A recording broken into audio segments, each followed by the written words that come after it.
Hey, I'd like to talk with you about something today that's very personal and very special to me. This week marked the 50th anniversary of Martin Luther King's I Have a Dream speech.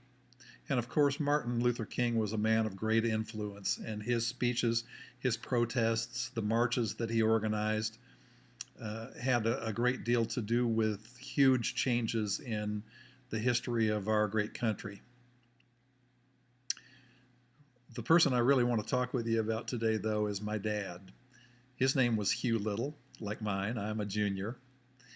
And when Dad passed away in 2005, over 500 people attended his memorial service. And many of those folks talked about the remodel projects and building projects that my dad did for them and charged absolutely nothing for his labor. He was a well known, well loved man in his community. In 1948, my father was a student at Syracuse University. That's the year that I was born. And when my dad passed away in 2005, my mom received a telephone call from a classmate of his at Syracuse who had seen his obituary in one publication or another.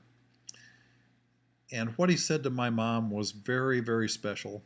He said, "You know, I was the only black man at Syracuse University back when I was going to school with your husband. And your husband was the only one of my classmates who was unfailingly kind to me." And I thought, what an incredible legacy that is. That 57 years after the fact, this one individual remembered that my father was unfailingly kind to him. That obviously had a tremendous impact on him and on his life. And my dad was a very quiet man, a man of few words. And he didn't lead any marches, he didn't preach any sermons, he didn't organize anybody. He just went around being unfailingly kind to everybody that he met. And that's how he's remembered, as a very kind man.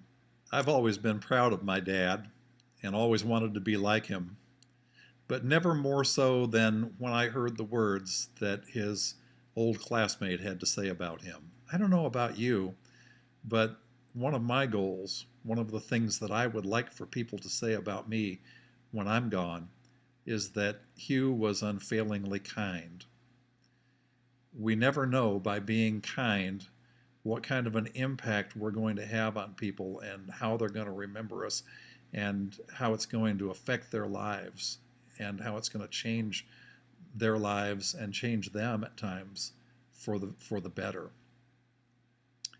And so as you go about your tasks and your duties and your businesses this week, remember to be unfailingly kind. You never know how it's going to impact someone else. That's your Red Cap Sales Coaching Tip of the Week. Be sure to tune in for another one next week. Good selling.